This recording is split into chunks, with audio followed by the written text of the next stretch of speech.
Welcome to the Games Truck Podcast, episode 87. I'm Jason Ariel, and joining me today is John Lucero. Hello. And today we are going to be talking about, we're going to do things maybe in reverse order here, because we're going to do what we did last year, sort of, with the Game Awards, the Keighley's. I didn't watch them because, I work when these things are going on anyway, and I half don't care. I watched it. I watched most of it, mostly because I was flipping back and forth between that, and I think I was watching a basketball game too. Oh, okay. But that seems like the idea. Yeah, so I was. That. Yeah, I could not sit there and watch the whole thing. Yeah. Watch that whole thing. It's yeah, but I saw all the major awards they announced, and then most of the trailers, I think. Yeah.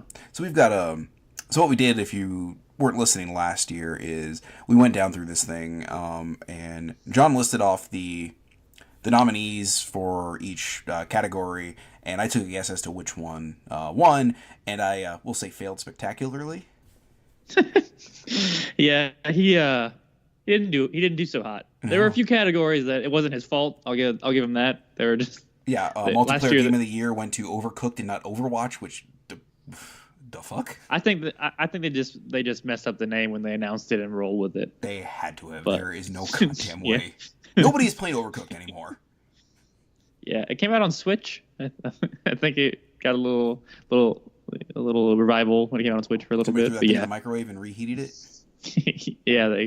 Yes, they did. And people are still playing Overwatch by the millions. So yeah, okay. And there's maybe a dozen people playing Overcooked still. So yeah, good choice.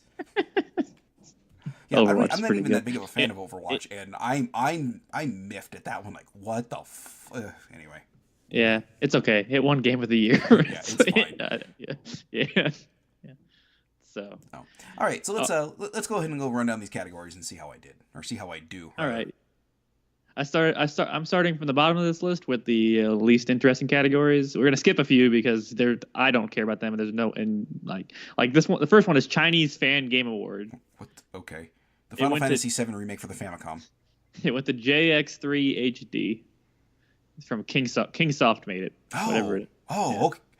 Yeah. Okay. Anyway, go ahead. I know Kingsoft. At least. Yeah, I know the name. Yeah. You put a gun in my head and ask me what they've made. I couldn't tell you. I can't even name the game you just said. First real category. Best debut game presented by Schick Hydro. Schick, we shave your face. All right. Your nominees: Cuphead, Golf Story, Hollow Knight, okay, Mr. Shifty, Slime Rancher. You gave me a little bit of a Vietnam flashback there with Golf Story.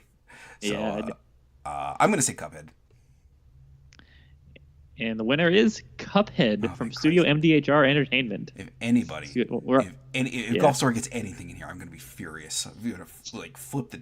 Well, I don't want to flip the table because then there goes my Mac, and then we're off. We're off to a good start. Okay. We're gonna skip Student Game Award category because I don't recognize any of those games. Oh, okay, good.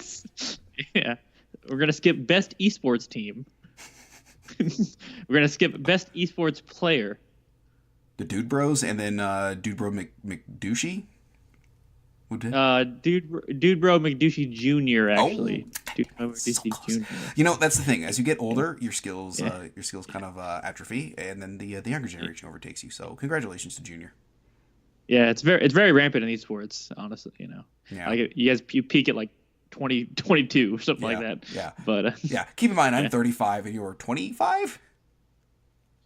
24 in a couple months, but 24. So you're 20. Oh, yeah. So you're already past your skills. So I'm done. I have no hope. I'm washed up. I'm practically fossil fuel at this point. Actually, I'm gonna ask you this one. Best esports game. Oh God. Okay. Counter-Strike Global Offensive, Dota 2, League of Legends, Overwatch, Rocket League. Ooh. Okay, I'm gonna have one hint. Is it anything? Yeah. Is it anything like I'd actually consider playing? Yes, you would consider playing it. Okay, so I'm gonna say Overwatch. And you are correct. It was Overwatch. Holy shit! Two, Okay. You're 2 for 2. We'll give myself a half point with that one because I did get a hint. But yes, yeah. Okay. That's a tough category though to pick from for East. They're all very popular games. Yeah, I just was thinking like Counter Strike Go. I was like, I can't imagine like ever touching that game. So because it's been out for more than a month, and I'd already be just overwhelmed the second I logged in. Yeah. So no. It makes sense. Overwatch kind of. I think esports blew up for Overwatch this last year. After its release, I think it got even bigger, esports wise. Yeah. And I'm we're gonna skip trending. Person, so. Yeah, we're gonna skip trending gamer. It was Jeremy Guy Parrish Beam. after his Mario list on Polygon. It was Guy Beam, Beahm. I'm not sure how to say it properly. Bame, aka Dr. Disrespect. I would imagine it's Beam because Michael Beam. Right? Yeah, maybe. Okay, he's BEI, whatever. Yeah. Okay. Yeah. All right. This is a dumb category. Most anticipated game. This is very subjective. Okay. It's all right. Your nominees for most anticipated game. There are no other options for games you can anticipate.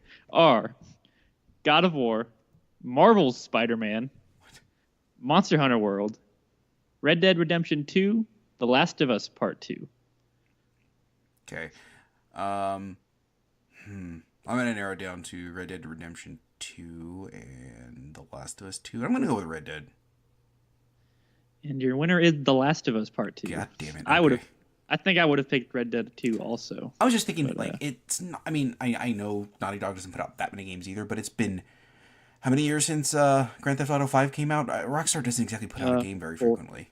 It's been 4. It'll be almost 5 by the time Red Dead comes out. Yeah. Maybe 5. Maybe 5. Actually, Red Dead got pushed to fall, so it'll be 5. Yeah. So, okay. Best multiplayer game. Okay, hold on. Are there? Is this like games that came out this year? Yes. Or there's is it strictly games that came out this year? There's one remaster sort of. So, but yes, they're all. Okay. Yeah. I was like, best multiplayer game. Yeah, I was thinking Overwatch again. Your nominees are Call of Duty World War II, Destiny 2, Fortnite, Mario Kart 8 Deluxe, PlayerUnknown's Battlegrounds, Splatoon 2. PUBG. It's a trick question. They didn't highlight the right answer, but I'm gonna say you're right. I'm pretty sure PUBG was gonna win this category. Yep. Yeah. Yeah, that game. I still want to play that game. It intrigues me, and it's a bit of a phenomenon. So. Yeah, I am looking forward to maybe downloading the trial version when it comes out on Xbox and actually touching it. I've heard the trial version pretty rough. Technically, it's like the frame rate's not very great. Yeah, that's okay. It gives me one less reason to play it. So yeah. All right. Best sports racing game. This is your category, Jason. Oh yeah. You've got 3 right so far, correct? Missed 1, I think. You missed. Yeah. Okay. 3 and 1. All right. Your nominees for best. Keeping track here. I'm testing you. Okay. This is all part of the experience. Oh, okay.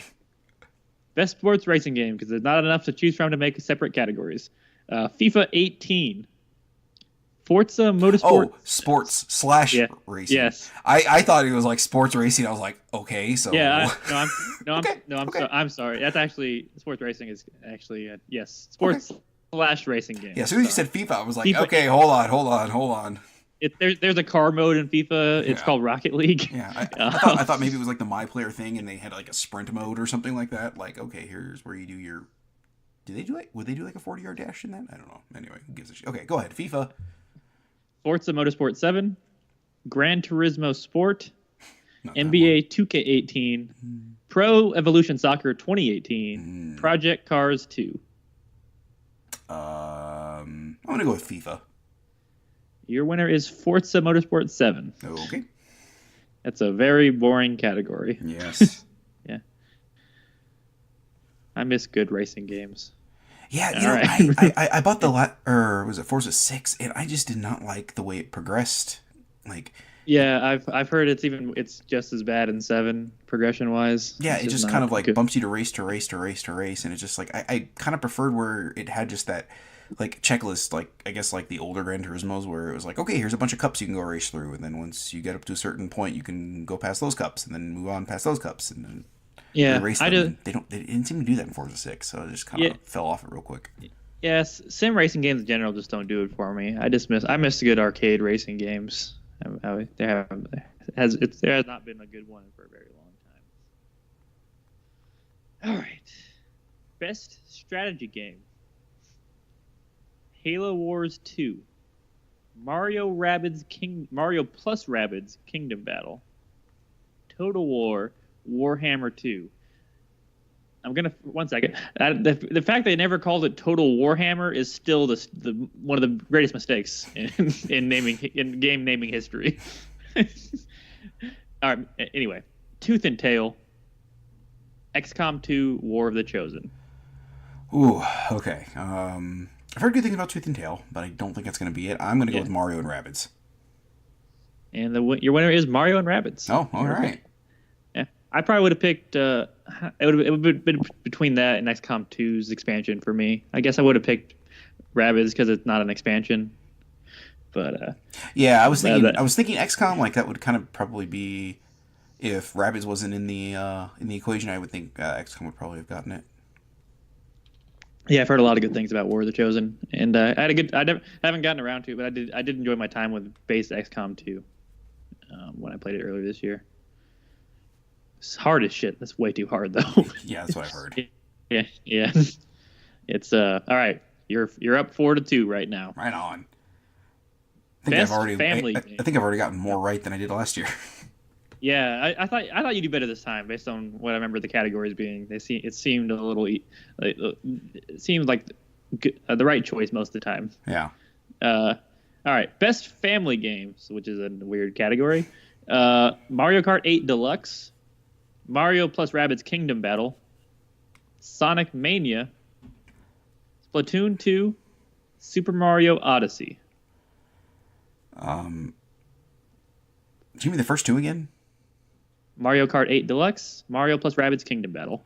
Let's go with Mario There are Odyssey. 3 Mario titles. Let's go with Mario Odyssey. Your winner is Super Mario Odyssey, best family game. Wow, 5 out of 2. What the hell is going on here? Yeah, 5-2 right now. You're cooking. You'd almost say I'm overcooked. Yeah. Sorry. Alrighty. Best fighting game. It's a rough year for fighting games, but there's a couple decent ones. All right, ARMS, Injustice 2, Marvel vs. Capcom Infinite, Nidhogg 2, Tekken 7. Injustice 2. That is correct. All right. Yeah. That is not only what they chose, but that is the correct choice. Yes, out of those, like I said, not a great year for fighting games. The fact that Nidhogg 2 is on the list for best fighting game should again. I'm not saying Nidhogg 2 is a bad game. That's not a game I think of when I think of a fighting game. It's but Injustice 2 is a very, very good game. It probably would have won in plenty of other years too, but it's a down year still. 6-2. Let's go for 7. All right. This might be maybe getting a little tougher now. Okay. I have full confidence in myself. Go ahead. Best role-playing game. Oh, geez, I got this. Okay, go ahead. Divinity Original Sin 2. Yep. Nope. No, I'm kidding. Go ahead. Final Fantasy 15. Why is that on here?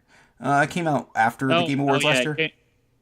It must have it came out I think a little before it, but it must have missed like the deadline, I guess. Yeah. Final Fantasy 15. Nier Automata. I think it's Automata now. I think it's. I keep hearing people say it both ways, and Yeah. The new Nier game. How's that? Yeah. Yes, Nier A. Persona 5, South Park: The Fractured But Whole. Okay. I'm going to say I think Nier should probably win it, but I'm going to say Persona 5 won. And your winner is Persona 5. 7-2, baby. 7-2. I think Persona 5 is very deserving of that. I love Persona 5. There was a time like a month or two ago when I almost started playing that game again one day. I almost started a new game plus on that just out of the blue. So I was like, I want to play some Persona. Oh, God. So that's a really good game. Okay. Don't okay me. I'm gonna okay you on that. Okay, all right. Best action adventure game. I hate these 7-2. I hate this category. Assassin's Creed Origins, Horizon Zero Dawn, Super Mario Odyssey, The Legend of Zelda Breath of the Wild, Uncharted The Lost Legacy. Ooh. Let's go with Zelda. Although I think Horizon. 8 for 2, my. Huh? You are 8 for 2, my friend. Okay. See, I was thinking Horizon would have won because they didn't want to probably. I'm gonna guess Zelda got Game of the Year. We don't have to figure out if I'm right or not now, but I was thinking like they don't want to give it to I don't know, just do the same thing there they did with Overwatch last year. Going out the Overwatch logic for that one. Yeah. We'll see later, but for now, 8 for 2. Again, a list of very good games. It's been a very strong year. Yeah, it's a tough one. Best action game. Wasn't the last one action adventure? Yeah. Okay. Action/adventure game. Okay. But now there's no adventure. It's only action. Your action, baby. Yeah. I think it's because if you don't have an I forget what this how they separate it. Who gives a shit? It's a really dumb way to separate things. Best action game: Cuphead, Destiny 2, Neo, Prey, Wolfenstein 2: The New Colossus. What was the second one? Destiny 2. Let's go with Destiny 2. Winner is Wolfenstein 2: The New Colossus. Son of a bitch. Okay. 8-3. All right. I think I would have picked Wolfenstein. Destiny has been very divisive lately. Yeah. But isn't the hit detection in Destiny 2 not terrible? Yeah, it's a better made shooter. Okay. So I would go with that then. Wait, Destiny has an inventory system though. Shouldn't it be action adventure? Yeah, but so does Prey. Okay. Yeah. I can. So okay. It's almost like these labels don't really matter. And Neo does too. I forget what the separation is. Neo definitely. Yeah, I was gonna say Neo's got a hell of an inventory system. Yeah, but yeah, Wolfenstein 2. Wolfenstein 2 is a good game. Yeah. Sure. Yeah, it's got problems, but it's worth playing. All right, a category you're an expert in: best VR/AR game. Oh, I got this. Go ahead. All right, 8-3 right now. Your choices are Farpoint, Lone Echo, Resident Evil 7 Biohazard, Star Trek Bridge Crew, Superhot VR. I have heard of 3 of those 5, so I'm going to go with Resident Evil. You're correct. 9-3. Nice. Superhot's also really cool in VR. I really want to play that. I would imagine, but I think I just from what I've heard, just the added effect of Resident Evil being in VR, sort of, yeah. It's a beefier experience too than Superhot VR is. Yeah. All right, a category you are better suited to answer than me, probably. I don't know about the choices, but okay. Best handheld game. Okay. Ever Oasis, Fire Emblem Echoes: Shadows of Valencia, Metroid: Samus Returns, Monster Hunter Stories, Poochie and Yoshi's Woolly World. Let's go with Metroid on that one. 10-3. Nice. And I think I've played none of those actually. Yeah, I thought you played Metroid. You've not gotten around to it yet. No, I've got it. It's sitting there. So. Yeah. And probably won't get played. So. All right, 10-3. Best mobile game: Fire Emblem Heroes, Hidden Folks, Monument Valley 2, Old Man's Journey, Super Mario Run. Let's go with Monument Valley 2. 11-3, my friend. What the hell? Wow, I guessed that. Oh my god. All right, moving on. I'm kind of dumbfounded I got that. Okay. 11-3. Do I hear 12? We've still got a decent amount of categories left. Okay. But I think you are guaranteed to go positive at this point. Nice. Don't want to jinx it, but I think you might be maybe a couple more. But yeah, I think you'll be fine. Okay. 11-3. Yeah. Best independent game. Cuphead. Hellblade Senua's Sacrifice. Night in the Woods. Pyre. What Remains of Edith Finch. That's a good category. Yeah. Give it to me one more time. Cuphead. Mm-hmm. Hellblade Senua's Sacrifice. Night in the Woods.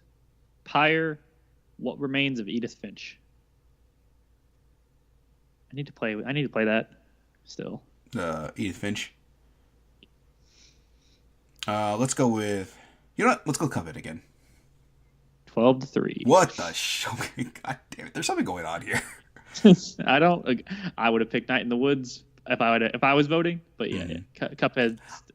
Based on everything I've heard, that was kind of where I was going, but it just seemed like Cuphead got this like real darling reception from everybody outside of the platforming sections. So it's also like, I mean, it's more of a natural game than Night in the Woods is in a lot of ways. Yeah. But so.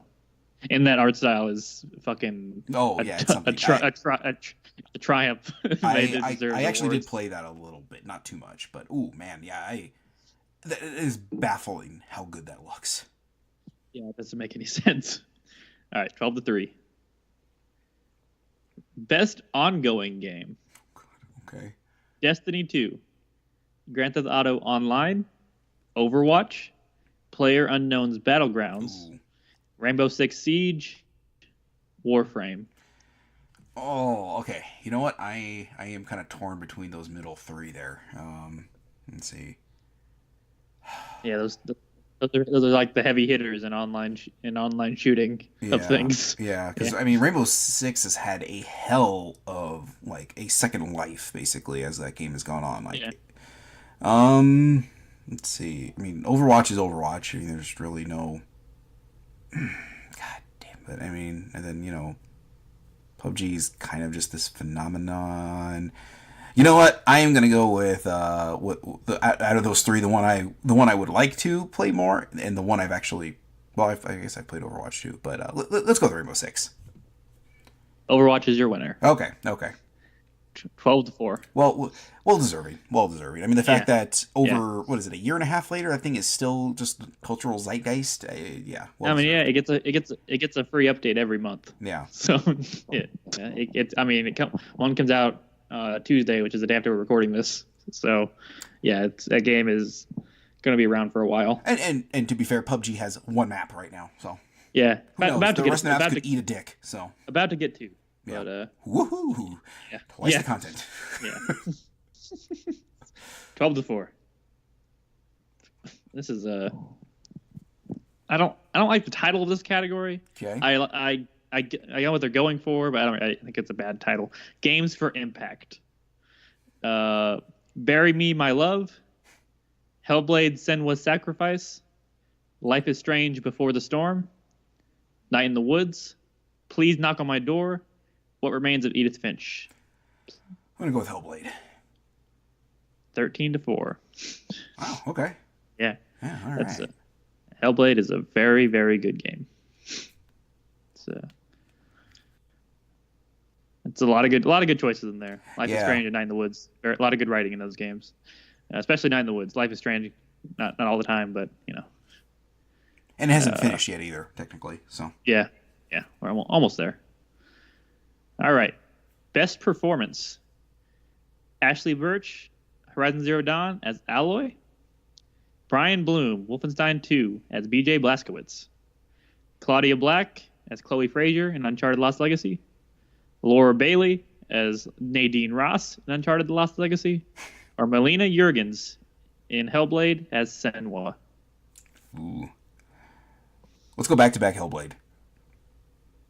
You are correct. 14-4. What does she? Okay, right. Oh God. All right. That Right on. I when they announced that, I was so happy. She deserved. It's like she had never acted. I'm gonna do a little tangent here. There is a in Hellblade. I mentioned this in my review. There is a really cool documentary that comes with the game. It's about the making of the game, and they talk about a lot of the technology they use, like the 3D audio things. But she was a program. She worked with Ninja Theory, and she had never acted before in her life, and this was her first ever performance. And they used her because it was in house, and it saved a lot of money because they were independent. But yeah, and she carries that game. Like she's the most important part of that game, and she fucking nails it. And so I hope she keeps going with it. She's very talented. Is very naturally talented. All right, 14-4. Best audio design: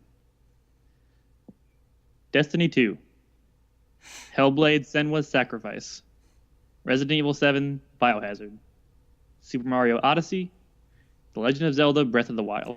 Let's go with the hat trick on Hellblade. 15-4. All right. Okay. Yeah. Just everything I've heard about the audio stuff in that game, it just sounded like it deserved it. So if you don't play that game with the headphones, yeah, you are doing yourself a huge disservice. Okay. It is. The audio stuff is fucking nuts.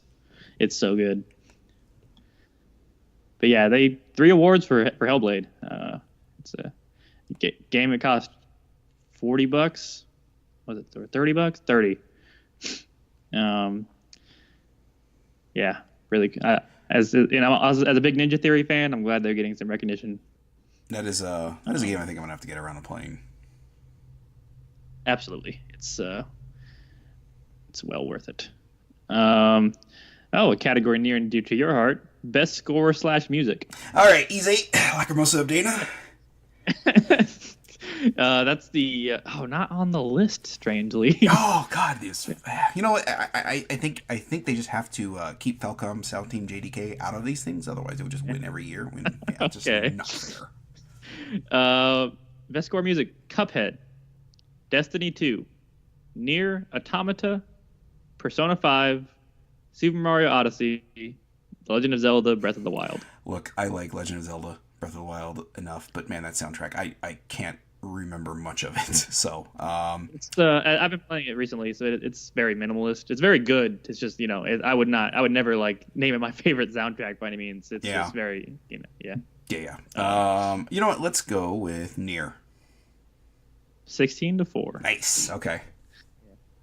I've heard Nier's music is very, very good, and I've heard of the 8-bit stuff it does later on too. I hope to get around to finishing that game eventually. It's finishing it 6 times or whatever it is, but I think it's 26 because isn't there A through Z endings? Yeah, but A through E are the ones that are the actual story endings, from what I understand. The rest are just like one-off endings. I've gotten a few of the one-off endings. Okay. All right, 16-4. Best art direction: Cuphead. This isn't Cuphead. Destiny 2, Horizon Zero Dawn, Persona 5, The Legend of Zelda: Breath of the Wild. I just said what I wanted. Yeah, so. it's absolutely it's Cuphead. Like it's other games all look fantastic in many different ways. Like it's a very diverse category, but come on. Yeah, Cuphead was always it's something just special. Like I've never seen a video game look like that. Hell, I don't think the cartoons that it apes off of look that good. So. Yeah, I think my second choice would either been Persona 5 or Destiny 2. Probably Persona 5, but Destiny's got some fucking. I'm kind of ambivalent about Persona, but I just what I've seen of that, I probably would have picked Persona over that, or after Cuphead. But Zelda also gorgeous. Mm-hmm. Horizon is probably the best technically the best looking game of the year. Yeah, I don't know if that qualifies as like art direction though. You know what I mean? Yeah. So. Yeah. It does look very good. Yeah. All right. Best narrative. What do we got? 16-4 is where we're at? Actually, I think 17-4. 17. Okay. Yeah. 17-4. Best narrative. Hellblade: Senua's Sacrifice, Horizon Zero Dawn, Nier Automata, What Remains of Edith Finch, Wolfenstein 2: The New Colossus. Let's go to Nier. The winner is What Remains of Edith Finch. Okay. Yeah, it's a tough. That's a tough category. From what I played, I don't think Horizon belongs in that category. But No, some people really like. Some people really enjoyed the story. It seems like it does seem like a bit of a stretch for that one. I've never really heard anyone praise Horizon for its story. You know. There's a lot of praise for its world building. But yeah, I don't know. Its story didn't do much for me. I like, yeah, those other games are all like stories. Kind of the main reason you play the other games on the list. Yeah. I think I would have picked. I haven't played What Remains of Edith Finch. And, I probably went with Hellblade. Out of that list. I would have picked Night in the Woods personally if I had to pick my favorite narrative of the year. Yeah. But see, maybe that should have gone in instead of Yeah. All right. Final two categories. Okay. It's 17-5. Go. You're not gonna make it to 20, but let's see if we can get to 19. Best game direction: Horizon Zero Dawn, Resident Evil 7 Biohazard, Super Mario Odyssey, The Legend of Zelda, Breath of the Wild, Wolfenstein 2: The New Colossus. Let's go with Breath of the Wild. You are correct. 18-5. And I've got a inkling as to what game of the year is. When you watch the Oscars, generally when you see best cinematography in an award section, that usually gives you a hint of what the best film is going to be. Yeah. But game of the year: Horizon Zero Dawn, Persona 5, PlayerUnknown's Battlegrounds, Super Mario Odyssey, The Legend of Zelda: Breath of the Wild. Yeah, it's Zelda. Yeah. There's no way about it. Yeah. 19-5, and Zelda is your 2017 Game of the Year, according to Jeff Keighley. Yeah. It's taking home the Keighley, baby. Yeah. Or according to many outlets who all voted in this. I forget how many. Yeah. Yeah. I know, was it Kat Bailey from US Gamer is one of the people that voted on it, so. It's, so there's one that I know of. Game Informer votes in it. Oh, that's right, yeah. This is some little things here. Breath of the Wild got 12 nominations. Total. Zelda Nintendo had a good year. Yeah, I would say. I mean, the fact that like Mario could have gotten second to anything for most of the time, it's like, and it'd be like another Nintendo game. It's like that's a. Yeah, I don't think Mario won anything. No, I don't think so. Wait, it won best family game. Oh, that's right. Yeah. I even guessed that. Okay. Yeah, I mean, Persona got like one award. It was a pretty heavy hitter for what it did. I mean, it's best RPG of the year. So. Yeah, PUBG only got one or two. Yeah. It's a fucking stacked year, and I think they kind of stretched it. Some of these nominations for Zelda, like you said, score and music. I don't think it deserved to be in score and music. I do really like it. I think it's very good and is used very well. So I can see the argument for why it can be in there because I do think it's I think it's game. I think the direction plays a part in that. But yes, it's very good. Yeah, I don't know. I mean, like I said, we all know what a hard on I have for Falcom Sound Team anyway, but I mean, just that Ys 8 soundtrack is just remarkably well done. I don't know. There's like maybe one clunker in that whole soundtrack, whereas, and I keep finding myself listening to it over and over and over again, and it's one of those games where, like, you know, I typically will play a podcast while I'm playing a game, and that is one of those games where I will just continue to, like, I'll skip through the, you know, now that I'm on my second playthrough, that, like, skip through the cutscenes and stuff, and I'll keep the soundtrack blaring through that. I love the music in that game. And whereas like Zelda, I'm like, I could probably get away without listening to the music in this. I mean, most of the time there's plenty of times you won't hear any music in that game. You just hear the Breath of the Wild. But yeah, I think I have gone through the Breath of the Wild soundtrack like twice, and the Ys 8 one, I don't know, we're probably in 22 times now I've listened to that whole soundtrack. I would have probably picked Persona 5 if I had to pick my favorite soundtrack. It's Is there less jazz in this one? this is the one that had more jazz compared to 4. Oof, But okay. Well, you know my feelings on jazz. We had a yeah, long tangent about me and jazz. So there is a there is a the um, final like rushing the boss music or stealing the treasure music in each dungeon. It's like the same track every time, and it's such a good hype track for that game. It is so good. Uh, it's probably my favorite. I don't remember what it's called actually. I knew for a while, and I haven't thought of it in a while. They played it at the Game Awards too. There was a whole section where that a huge band come out and play a bunch of music from a bunch of the nominees. Some of them were like, "What game is this?" Because it was just like generic, video, like I think Horizon's music score, basically. Yeah, Yeah. Horizon's orchestral stuff. It's like, who is this? Oh yeah. Once they said Horizon, I'm like, oh right, this is I do. Yeah, this is. I recognized it once they said Horizon. Like, okay, yeah, I do remember this now. But yeah, they open with Persona's the song I'm talking about, and it's a good choice to open with. But yeah, those are your nominees and winners. Jason killed it this year, 19-5. Yeah, not too bad. I will say it was for how stacked this year was.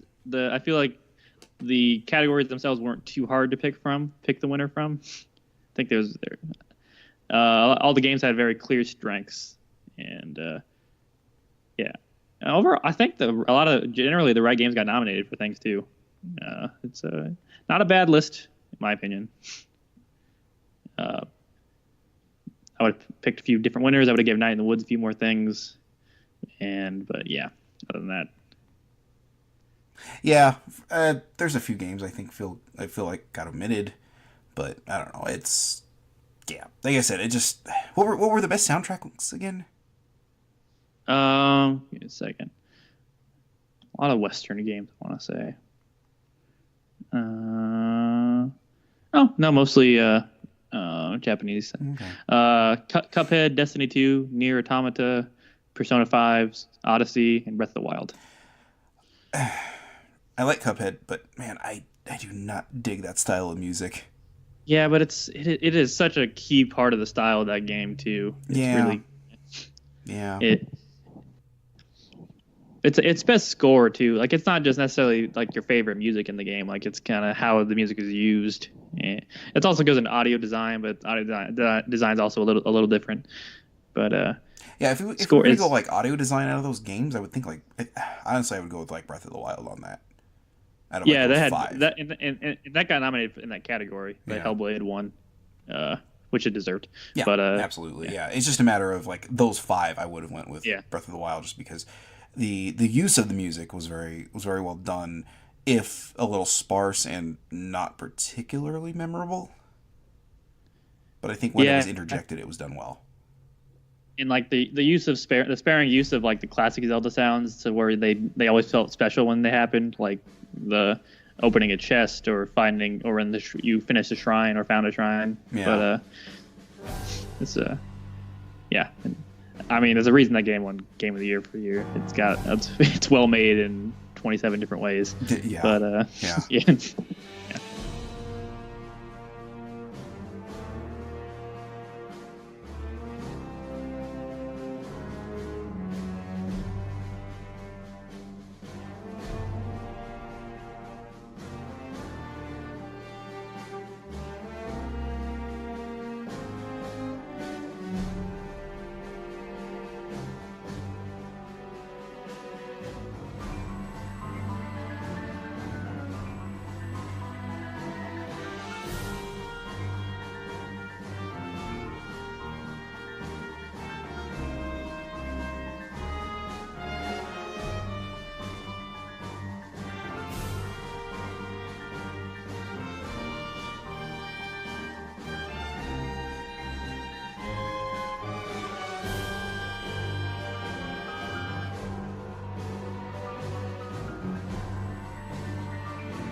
But yeah, that's the list. You want to talk about any the announcements that happened? Let's run them down real quick, and we'll see if talk about them.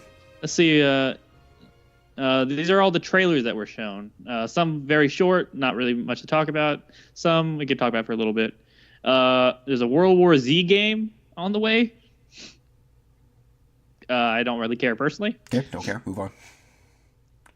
The studio behind Job Simulator is making Vacation Simulator. Okay, move on. All right. From Software teased it had a 30-second teaser for a game where it was like a bone twirling, a bloody bone twirling on a thing, and then it said Shadows died twice, and then it ended. Oh, gee, I wonder if that's a Bloodborne 2 thing. That's subtle. Yeah, I don't know how I feel about Bloodborne.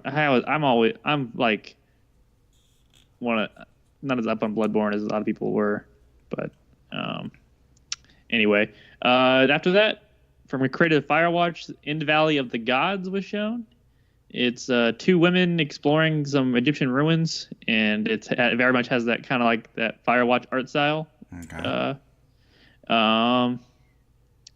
It's I really enjoyed Firewatch, save for the ending, but it's very well. It had a lot of really good writing in it, so I'm interested in this game. The trailer kind of didn't do much for me, but I still am still interested enough just by who's making it. All right. After that, the Breath of the Wild's second expansion got announced and released at the same time. It's the Champion's Ballad, and I've been playing that. I can talk about it now or later if you want me to. I don't really care. Let's do it later. Okay. We'll see how long we're running here. Yeah, it's if we don't get to it, I just want to say it's very good, just like the rest of Zelda. It's more Zelda. Good. Holy shit! And it turned out pretty good. Wow. Oh, and if you complete it, I don't think it's a spoiler because it's fucking in the trailer. If you complete the DLC, you get a motorcycle. Yeah. So. Yeah. I would have liked that to be a surprise, but it's also what kind of got me to get the DLC in the first place. So I can see why they did it. Yeah. Because I was like, I also kind of wanted to play more Zelda. So. Good reason. After that, next year we're getting Soul Calibur 6. As a guy who liked Soul Calibur at one point, even I'm a little ambivalent about that. So. Yeah, this one I think they're playing off of the first one apparently a lot, narrative wise. I guess I don't know. Oh, good. That's what I always cared about in the fighting games is the narrative. Yeah. That's what everyone goes to fighting games. You know, I think that's what everyone goes to combat for actually. Okay. Yeah. I think like after like the first one's initial draw for me, well, Soul Calibur, not Soul Edge or whatever it was, but like Soul Calibur's draw for me was it was on the Dreamcast and it looked like the most goddamn beautiful game I'd ever seen in my life at that point. The second one was Link, in the GameCube one. Spawn is I guess okay, and don't talk mess about Heihachi. I forget who it was, what podcast, but he wasn't supposed to be the character. He wasn't supposed to be the. I mean, he does not fit Soul Calibur, but I will not have anyone besmirching Heihachi's good name. Yeah. I mean, I just don't like Tekken in general. So, God, I'm trying to remember who it was supposed to be. I think it was Cloud, if I'm remembering right. That makes more sense. Yeah, makes more sense than Heihachi. But anyway, okay. And I don't know if you know. Third one kind of fell off completely. I don't think I've ever seen the third one played. I played it a little bit, and there's a reason why it's not on my shelf. Fourth one, was kind of a big deal with Yoda and Darth Vader in there. Yeah, I played a decent amount of 4. I had a good time with it. I played like 5. 5, I think, was the biggest thing was the character customization thing. So. Yeah, 5 kind of came and went too. I don't think anyone's. No, I kind of forget 5 happened sometimes. Yeah, it's not like 3 where I heard like a lot of negative. 5 just kind of like disappeared. Like it was like, hey, it's out, and moving on. Yeah, the trailer looked good though. The gameplay looked smooth and it looked like Soul Calibur, but nice. I'm looking forward to getting it on Games with Gold or PlayStation Plus in like 3 years. So after this,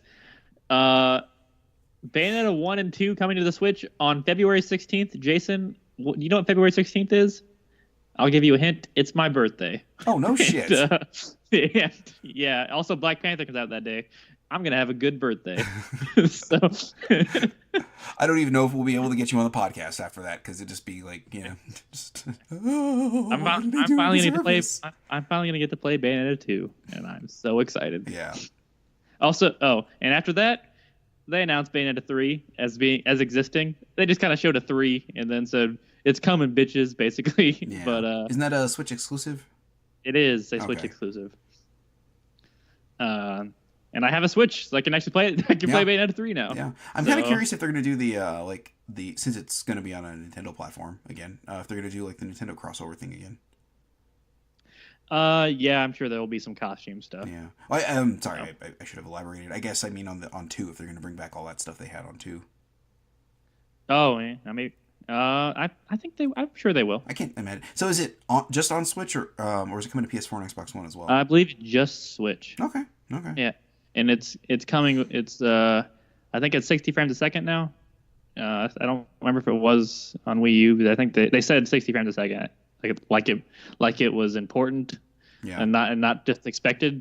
But yeah. So yeah, like that PS2 trailer, or that PS2 theme trailer at 60 frames a second at 4K. I'm like, it's a fucking, it's a theme. I don't know if I care about 60 frames a second. That is a good theme, though. Oh. I'm going to get it. Yeah, yeah. I might finally switch out my Final Fantasy Big Bang theme. It's a really good theme, and it's got this really good orchestral score behind it. It's really relaxing. Okay. But PS2, I'm getting old enough to where they're pandering to me, Jason. It's starting to happen. Yeah, it's kind of funny. I was rocking the PS1 theme for a while, and I got tired of it.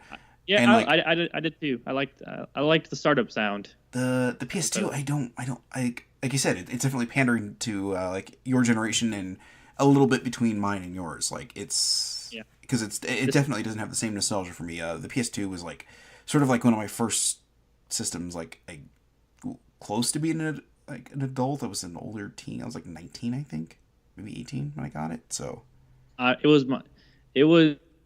my first. My first console, like the first one that was just mine. Yeah. And that I got for Christmas, and it's my Super Nintendo essentially. Yeah. So, yeah. So, and for my generation, it's the Super Nintendo. Yeah, for sure. After that, we got a 9-minute Death Stranding trailer. But you want to describe that? I'm gonna go ahead and take a little nappy poo.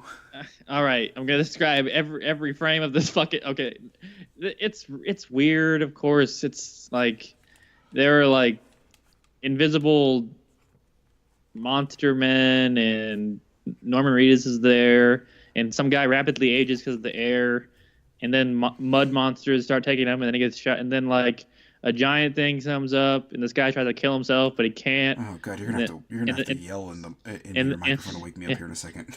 And there's like he's got like a baby in a jar on his chest, and then Norman just passes out, and then it goes.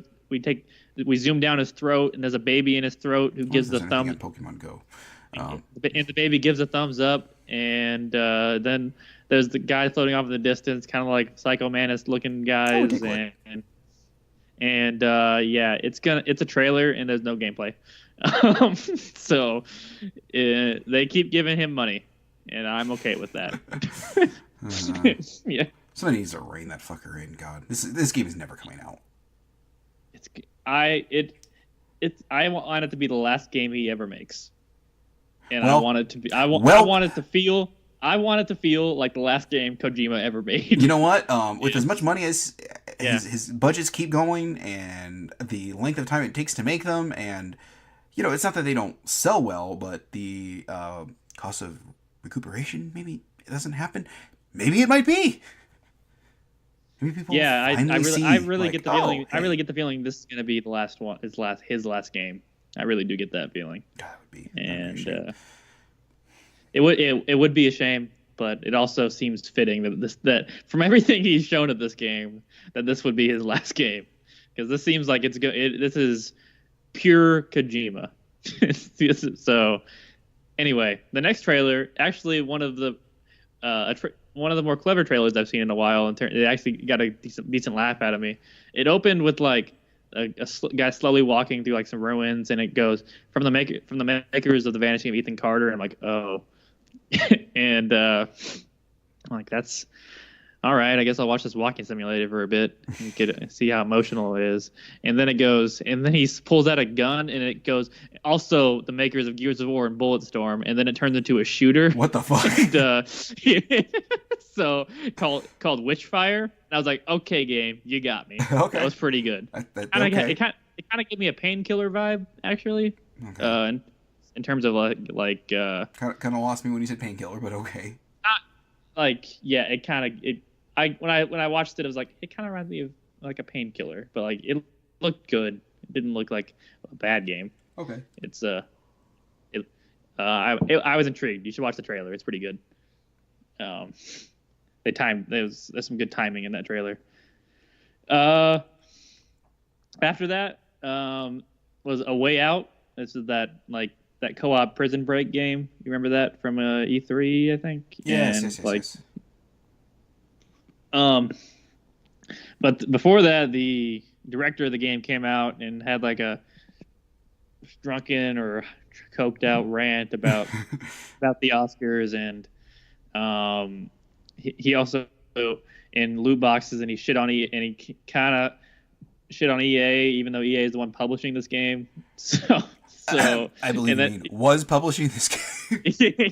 I think he kind of reined it in a little bit when he started going there. But yeah, it was a little uncomfortable. Jeff Keighley clearly looked uncomfortable, but I think he started. If I remember right, he started rolling the trailer, and then the guy made him stop because he still had stuff to say. But it was a moment for sure. But yeah, moving on. Mm-hmm. And I think, is this the last one? Yeah, this is the last thing they showed. This is kind of like they were kind of hyping the desert map for Battlegrounds for the first ever showing of the desert map. Yeah, and then they showed off like a new vehicle or something too, didn't they? It's like a jet ski. It's like and there's a truck too you can drive. Like a pickup. Christ. And then there's a couple of smaller announcements. The VR game Accounting is coming to PSVR. Accounting Plus, a game had a bunch of internet kind of humor in it to me. It did not look okay. Good. I thought this was an app. I was like, oh, yeah, good. yeah. Here's how you do I don't recommend that trailer. It's a shitty trailer. Okay. No. Actually, you didn't watch it. I do recommend the trailer, Jason. I want you to watch that trailer and get back to me. You already blew it. You said it's shitty. I don't want to watch it now. I haven't seen the good stuff. Why am I going to watch this? Yeah. Got curiosity. Then THQ Nordic had a survival game called Faded to Silence that coming to early access next week, or this week actually. It's a survival game. It was in the snow. Fortnite Battle Royale is getting a 50v50 mode, which is out now actually, I think. And there is Metro Exodus had a new story trailer that was really boring. And I like Metro, but it was a boring trailer. Yeah, I do too. There's a trailer for Media Molecules Dreams. I think that game is actually going to be coming out relatively soon, next. But yeah, that Metro trailer was kind of disappointing. It's a lot of tracking shots. And then the Payday people. It's not Starbreeze, right? That does Payday. It's someone else. It's like ex Starbreeze people that make. Yeah, Payday. I'm gonna say, didn't Starbreeze disband? Yeah, because they're Machine Games. A lot of Starbreeze people now, and they're the Wolfenstein people. Okay. But I think they might still be Starbreeze. Whatever. Anyway, the Payday people. Yeah. Have a new squad shooter. It looks like kind of a zombie shooter. They didn't look quite like zombies, but they're essentially zombies. It's like just the hordes of enemies coming at you while you're going deeper into this tunnel system and stuff. And it actually looked pretty decent as someone who's always looking for a good co-op shooter with some friends. And then it had me until they said the name of the game, which is GTFO, and I was like, you had me, and then you named it GTFO. Yeah, yeah. Yeah. If they had named it GTO and then had thrown in Onizuka from GTO in there, I would have been okay with that. Yeah, so this lesson to everyone: name your games well. Game names are, they're important. They tend to stay around forever. Yeah. Or don't if they're bad. Yeah, like a good one of my favorite Concrete Genie, that like painting the like graffiti game. That's a really good name for a game. I really like that. But I just remember that because I watched a panel of that from PSX because I was curious about that game because I wanted to see how it actually played. But but yeah, names are important. It helps you remember things. Like, I guess I won't forget GTFO. I'll just hate it when I remember it. Yeah. That's all I got from the Game Awards, Jason. Okay. Well, yeah, I guess that ends that section there. So, shall we move on to the PSX stuff that happened? We'll go over it real briefly here because I don't think there's really too much to cover. You know what? Actually, I do want to run down a little. Man, we were talking about this off the air. Man, Capcom has got a hell of a year lined up next year. I am a big Capcom fan, Jason. Me too. Some of my favorite franchises are Capcom. A lot of my favorite franchises are Capcom franchises, and if Resident Evil was coming out next year, like they'd have almost all of their major franchises would have something going on next year. Yeah. So. Yeah, because we've got what is the Mega Man X? Basically, a Mega Man X collection type thing is coming out to PS4, Xbox One, Switch, and probably Steam. I would guess. I don't know for sure off the top of my head, but there's that, and then both Mega Man Legacy collections are coming to Switch. Mega Man 11 got announced. That's the Game Informer cover story this month, which that is surprising. Like that one kind of was like, oh, okay. Not a fan of the art style, really. I'm gonna say that. I'm okay with it. Maybe it'll look better when I'm playing it, but right as of now, I'm not super. At least it's more of I think his character model, which turns me off. I'm not really a fan of his character model. Yeah. Let me see. It might be a little reminiscent of Mighty Number 9. Yeah. In a sense, but it looks like it's made by competent people, so we might be in good shape here. Didn't Inafune make Mighty Number 9? Yeah. I think he's proven himself to be not capable because he hasn't done anything good since he's left Capcom. Yeah, but I mean, he was one of the creators. He was one of the character designers. That doesn't mean he made Mega Man good, That's fair. So didn't he? I mean, he was on he was on a lot of their franchises. Yeah, he was. That does make me think sort of that thing of where I think we talked about this when maybe about a year ago or whatever with Metal Gear Solid 5, like when Death Stranding kind of first got announced or whatever, shown off a little bit, like that everyone was angry at Konami for getting Metal Gear Solid 5 out the door with what they felt was an unfinished product. That game was in development for God knows how long, how much money they poured into it, and I think part of the problem is Kojima's fancies himself an auteur, I guess. Yeah, and at this point, he definitely does. Somebody needed to tell him to stop because that game probably would have came out in another year. I'm guessing. I think it turned out great. It's a very good game. Gameplay wise, it's the best Metal Gear. Just plain and simple. Oh, it's one of the best. Gameplay wise, one of the best action games ever made. Yeah. In terms of, so. But it's just occasionally you need somebody to rein you in a little bit, and I think that's where maybe Inafune's kind of drawing that problem. I don't know. Yeah, I mean, people age, and if they don't stick with it, not everyone is Miyamoto. Yeah. So yeah. And that's my thing. A lot of people were like, "Oh, Capcom's the worst because they pulled the plug on Mega Man Legends 3." Maybe it wasn't turning out very good, and that's why they pulled the plug on it. Yeah. Maybe they were like, "Oh, this game is garbage. We should not release this thing," and then just pull the plug on it. And then everyone, like, "Oh, Inafune was doing such a great job on it, and Capcom's evil." And maybe Capcom just wanted to not damage their brand with a shit game. Yeah, I mean, like I said, you can't be Miyamoto and Aonuma. Yeah. Not everyone ages gracefully when it comes to designing games. Yeah. So yeah. And I mean, Miyamoto's kind of just a creative fellow at this point. He's not really much of a designer. I think he come up with an idea hey, implement this in this game.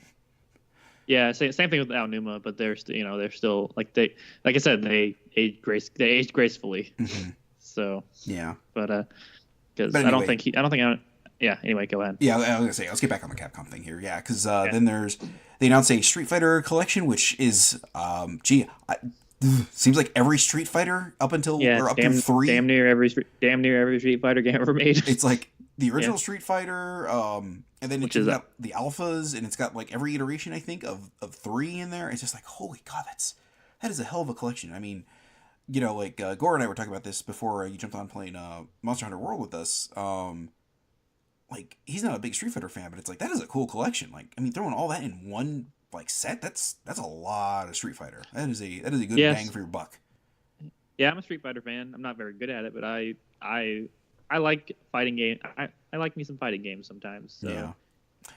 And after Street Fighter 5, I could go for like a good fighting game. Yeah.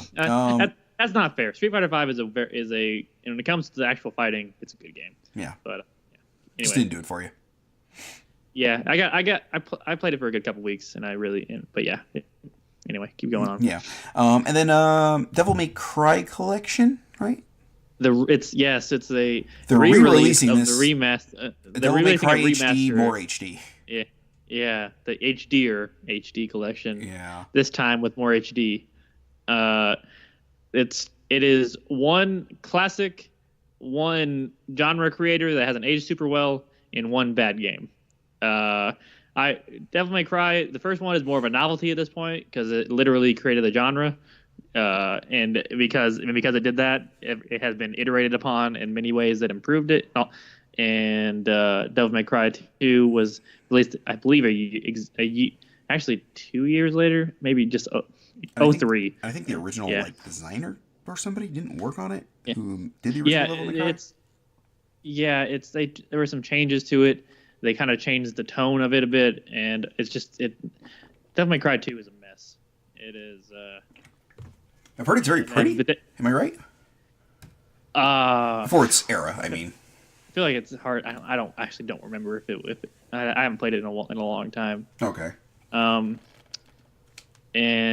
it's a lot of repeat bosses in that game. The first one has that too. They kind of all did that. But I don't know. It's been a while. 2 is just not good. Well, not particularly hard either. When I remember, it's you get a lot of being able to just juggle enemies with your guns constantly.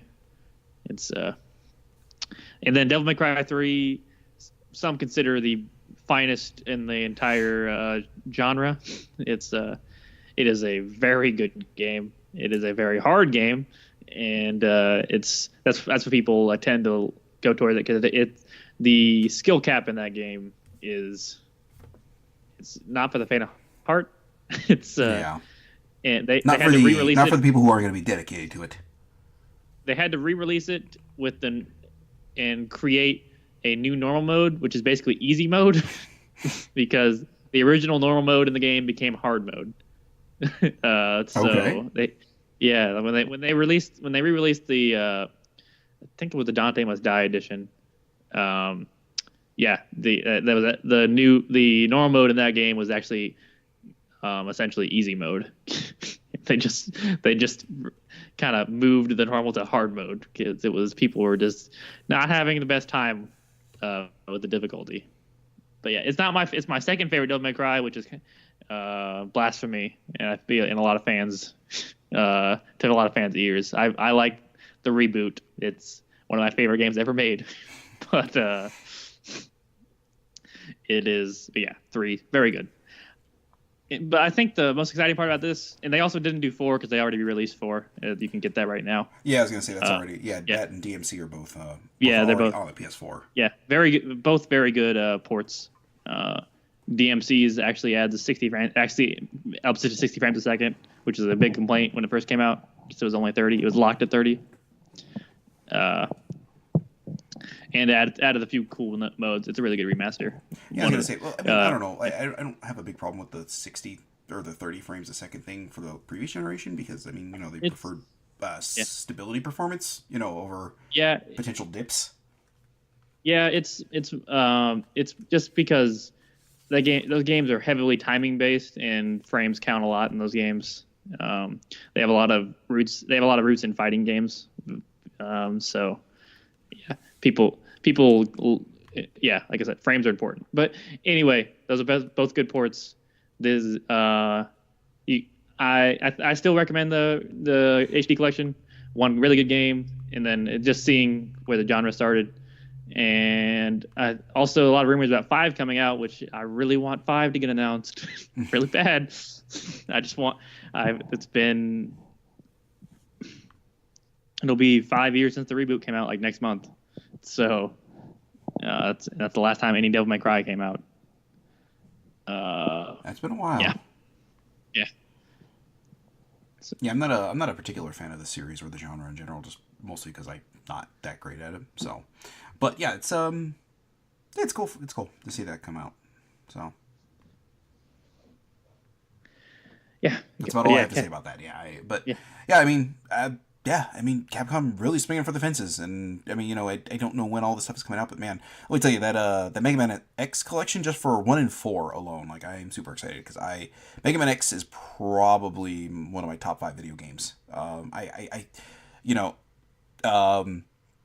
guess with your your blasphemous opinion of 3 or of DMC being better than 3, I think X is better than 2 or 3.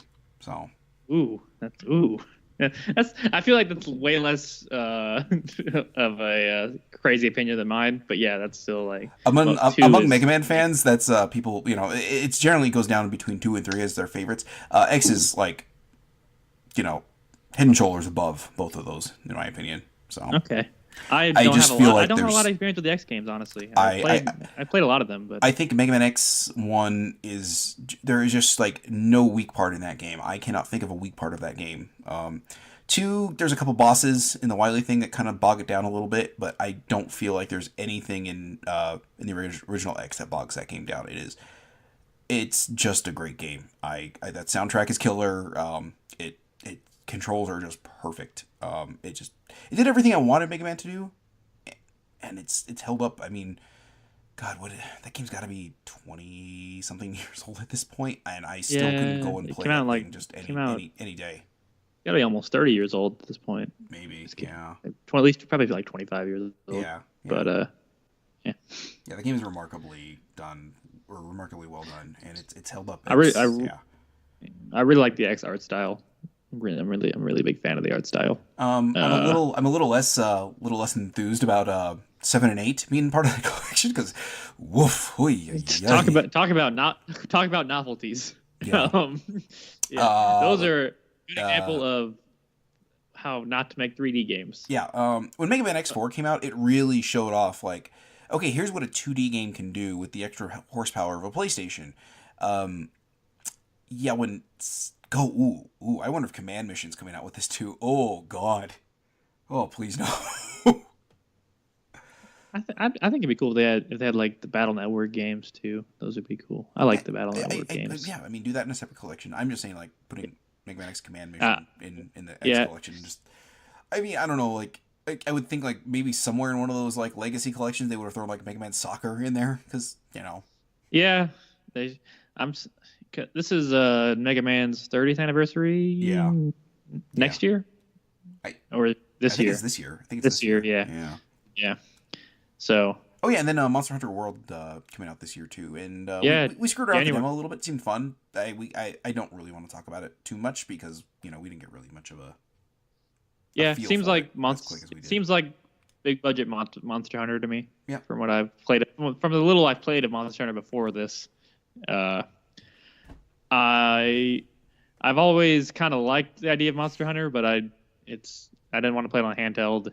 And it's extremely daunting to get into, and you didn't own a Wii U or have an imported Xbox 360.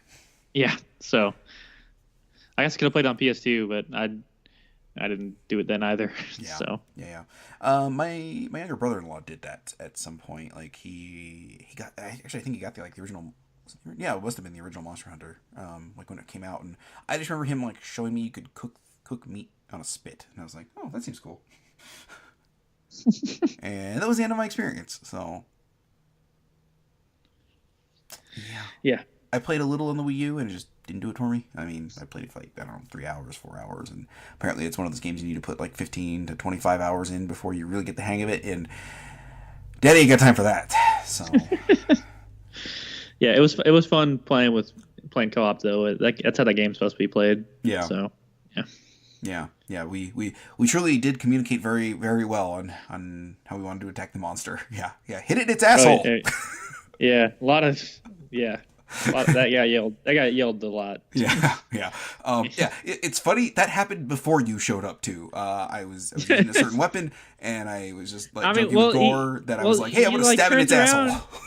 He turned around and presents his ass at you. Yeah. Like, what are you supposed to do? Like, it's like, wait till he turns back around. No, I'm on a mission here. Yeah, I'm set to hunt, or I'm setting out to hunt you, and you present your as Greg Barrett would say, your butthole to me. And I've got these big daggers. I'm gonna take a stab at it. I'm gonna cut your butthole right open. Yeah, I was using the gun, one of the guns, and it's got these sticky ones, and it's like I shot a flare up its ass basically, and it was like a bit. Ooh, that'll cause a hemorrhoid. Yeah. Anyway, Monster looks good. Capcom's got a good year coming up. So yeah. I mean, all I need is Resident Evil Remake 2 to get like shown at all. Yeah. So I know it still exists.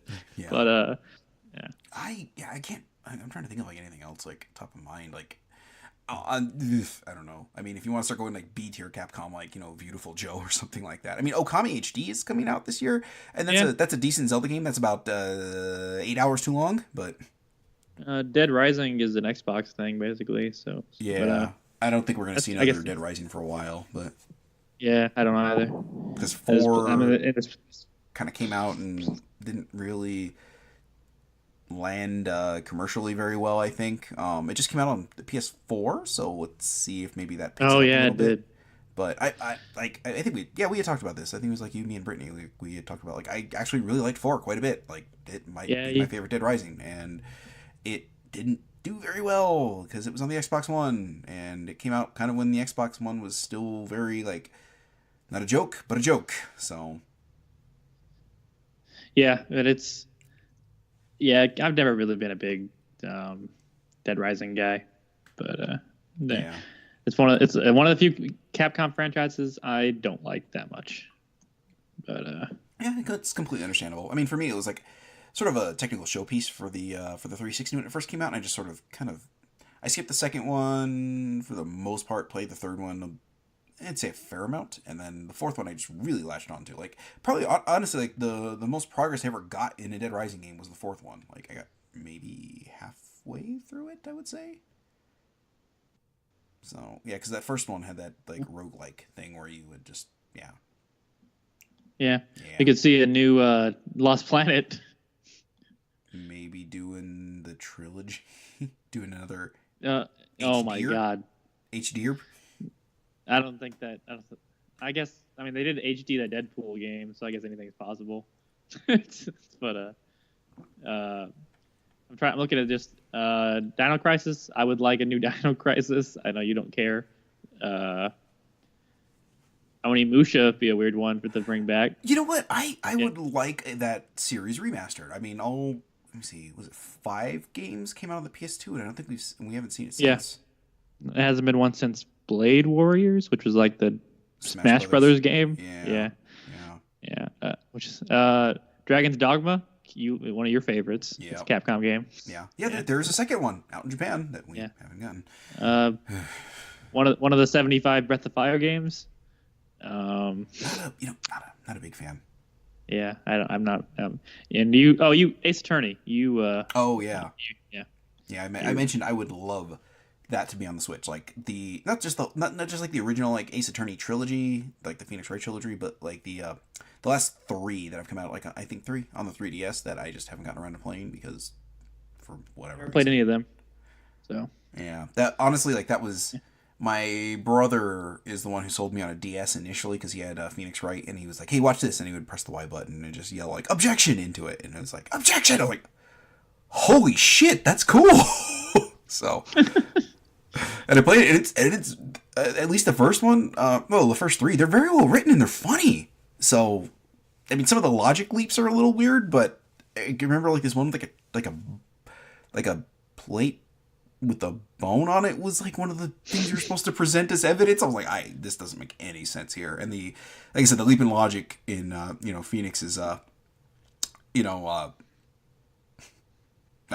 whatever he went on with that. I was just like, okay, I don't know that I would have ever gotten that, but cool. So, and then there was like another like Miles Edgeworth game that we didn't get that I would like to see. But I mean, yeah, I would really very much like that. And I'm not one of those people like physical or no buy. If it's something I want and it's the only way I'm going to get it, I'll buy it digitally. I don't particularly care. I mean, you can't, like I said, you can't accuse me of not trying to support things I like. Like I said, I bought the last 3 Ace Attorney games and haven't touched a single one of them. So, like, nearly bought them day and date. I think they came out and I haven't touched them. So, yeah. So can't blame me for not supporting the things. So even if like I said, I played the first 3, and then I played Apollo Justice, which I wasn't particularly fond of, and then the Miles Edgeworth one, was the last one for the DS that we got out here. So, but anyway, Capcom's got a big year, and there's still some franchises loaded in the chamber that they could come out with.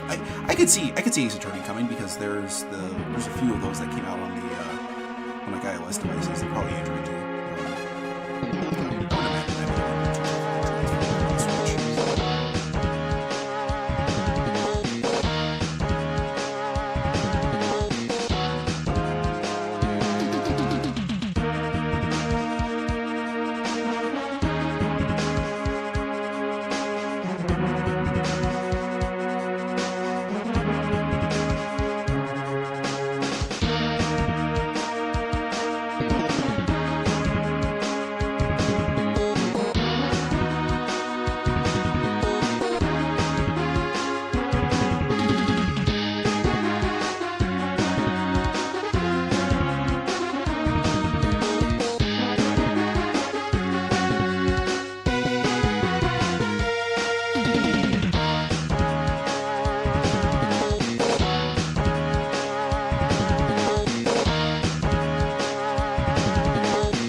Stuff. Let's go. Let's blaze through this real quick here, because it's not much to talk about. But yeah, I am pulling this off an article. All the news and trailers from PSX 2017's opening ceremony. Oh, is this the opening ceremony? Ooh, my bad.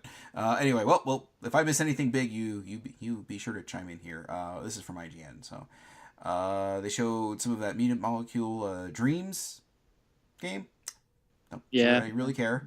If there's jumping involved, I probably won't play it, because Mutant Molecule does not know how to make jumping physics. Just copy Mario. That's all you need to do. Some God of War stuff. Showed off a trailer there, which, I mean, I don't know. I don't know if that's going to convince you one way or the other if you don't like God of War. Stig Asmussen, the director, I think it's... Oh, no, Corey Balrog, sorry. He's in... One second. I'm trying to remember who the... Corey Balrog is... No, I don't know what he is, but he's from Sony Santa Monica's. Yeah, okay. So, yeah, but he's the guy that directed God of War 2, and now he's coming, and I think maybe 3. Stig Asmussen might have done 3. Anyway, he's came back for this one. Okay. He said that it'll take 25 to 35 hours to complete this one. Oh, that's pretty substantial. So, yeah, and that's like the amount of substantial that I'm looking for in games generally. Around 30 hours is kind of what I'm looking for when it comes to longer games. It's about when I start to check out if the game isn't if it gets too bulky. Yeah, but, drags on a little too much, maybe.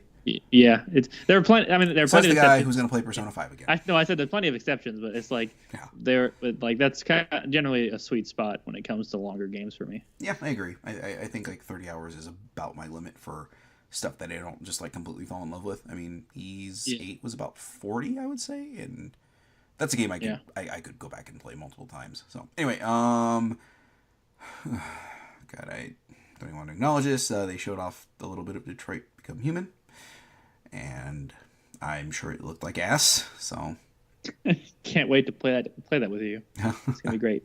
What are you doing? Coming over to my house and holding a gun to my head? Anything for the fans.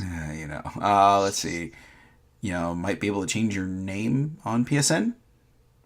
Yeah, they might. They didn't eventually. Yeah. Yeah, So within the year. that's something. Showed off some Soul Calibur 6 gameplay in the trailer still that I have here. I believe it's Sophicia, however you say it. I forget. It's been so long since I've Yeah. cared.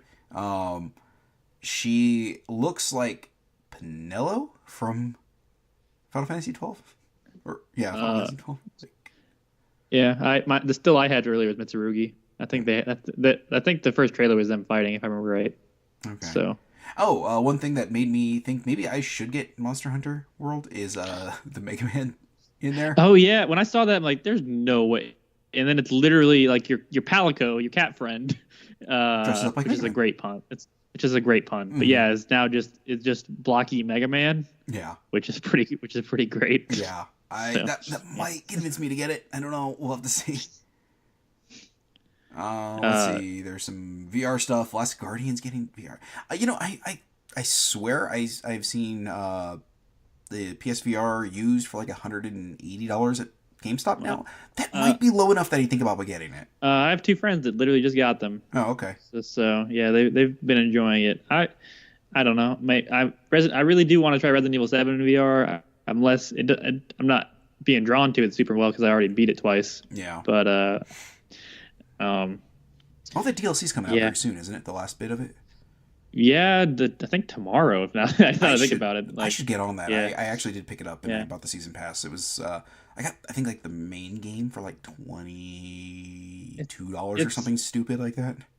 Yeah, I want to say the DLC. It's coming out this week, I think, at some point.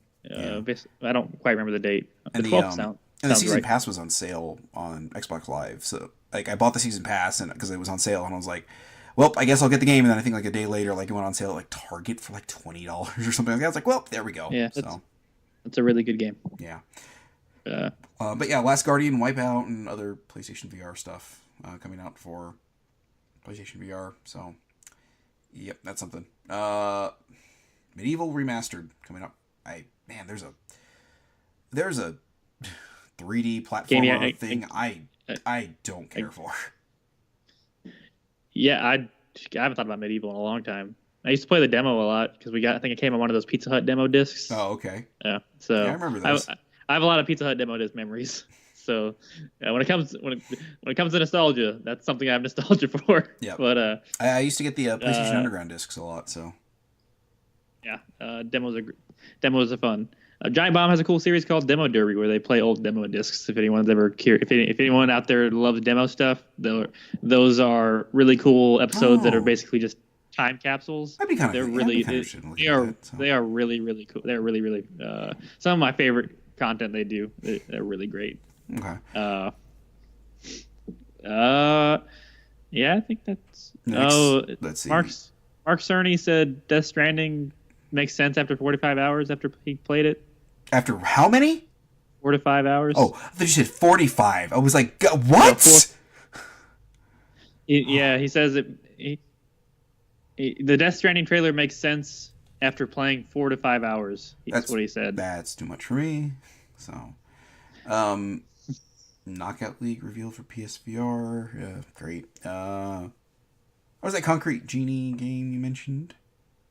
Yeah, that game looks neat. The painting stuff, it like animates itself and it kind of fills itself. It's kind of like you do like the rough idea of what you want and it kind of fills itself in and it looks really cool. Okay. I don't know what it's the guy said is actually when Greg Miller was actually interviewing him from Kind of Funny Games, previously IGN, but and he said yeah, eventually it's like a really good action game. And when he said action game, I'm like, come on, dude. but I guess they're gonna show more throughout the year, of course. So far they've just shown the painting stuff, which looks neat. I just don't know where the game is. It's just it seems like so far it just seems like a really overly made painting game. Okay. Yeah. Well, it can't be as bad as like Mark Echo Getting Up. I mean, it can't be as bad as Mark Echo. There's that. So, yeah. New trailer for BlazBlue Cross Tag Battle. Man, Is it Blaz? I thought it was Blaze Blue. Is it Blaz Blue? I've heard Blaze Blue and I've heard Blaze Blue. You know what I also hear? I don't care. Moving on. Anime Fighter. Blaze Yeah, Blue. yeah, That, yeah. that game's pretty. Jupiter and Mars coming for PlayStation VR. This game is being worked on by two guys that I let me rephrase that. One guy from One Up that I like back in the day was Sam Kennedy. He was the editor in chief for a good long while down there, and the other guy is well, you can look up who the other guy was that worked there that I'm not particularly fond of. But yeah, they've been working on this for a little while now, and it's I don't know, like I said, I feel like I feel like eventually I'm gonna get a PSVR, and this is one of those things like if I get a PSVR I'll try it, but I'm not in a particular hurry to get it. But because I've always liked Sam Kennedy, so it's like some of the stuff he's into I'm into, so it's like it'd be cool to see what he does creatively. So Sure. he was working at Infinity Ward for a while, or Activision, I forget where exactly, but I think it was Infinity Ward. I think he worked there for a while, and yeah. So Cool.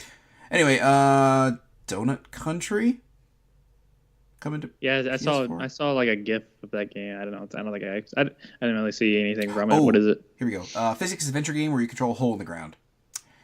All Sure. right, cool. Tower 57, Neo Retro Shooter. Co-op shooter. Sure. Okay. Kill. It looks like it's got kind of cool pixel art, but at this point, I think nearly everybody's good at pixel art. You just described every Steam game. Yeah, pretty much. Moonlighter, an action RPG with rogue-lite elements coming to PS4. Sure. Art style looks kind of like what's the word? Another World-ish from what I'm seeing of this still here. Kind of digging that, but yeah, whatever. Rick and Morty virtual reality trailer, which I will never. I've seen 3 episodes of that show. I don't. Yeah, I don't think it's as bad as like Adventure Time, but like Are you talking about the fandom? well, no, I just mean like in like just how disinterested I am in it. Like Adventure Time, like I said, I've played one game of it and I've tried to watch a couple episodes. It's just that animation and the characters are just so ugly. I can't get into it. I hate the animation. I don't think it's that funny either. But it's thank God somebody else thinks so. Rick and Morty though. I actually I've only seen like 3 episodes, like I said, but it was pretty funny. I enjoyed what I saw. I think my big problem is a lot of the people that have recommended Adventure Time to me have also recommended Rick and Morty, so it's been like, okay, I know exactly what your tastes are. So the fandom seem to cross in a lot of ways, but I do think Rick and Morty is pretty well written. I do think that the fandom goes a little far. It is, and as in the way that fans tend to do. Yeah. But I have enjoyed what I've seen. Yeah. So. Yeah. I mean, I don't know. It's okay to like stuff, and but let's not get too obsessed. And just I don't know. And this is coming from a guy with a 5 foot tall Twilight Princess standee in his game room, telling you to maybe back off a little bit. So, let's see. Manaka trailer, a 3D action adventure game based on the indigenous culture of. I'm not going to try to pronounce that. So. Okay. If you're looking for like a Native American type game, I guess there you go. I don't know, Fantasy Strike trailer, fighting game that. Children of Morta gameplay. You can tell how interested I am there, which is an action RPG where you explore procedurally generated dungeons while experiencing what it means to be in a family of heroes. It actually sounds reasonably interesting. Guns of Icarus Alliance. I don't know what that is. I'm imagining it involves guns. I feel like Guns of Icarus like the ship battling, like the airship battle game. Is that what that is? Maybe. I feel like it's like that. I think it might be that co-op. Like you have your own airship and you like have to pilot it and battle other airships with your friends and stuff. I think. I'll tell you what. I was gonna play it. It's gonna take me 10 seconds to skip the ad. We're gonna just move on. There was a sizzle reel that whatever. So okay. Anyway, did I miss anything of import? Firewall 0 Hour was a tactical shooter they showed for VR. Okay. Did you mishear my question? Anything of import? I mean, I don't think it's getting imported. I think it's a Western made, so I guess I was. Yeah. God, I can just mute your mic whenever I want to. Sweet tits, McGee. Oh God.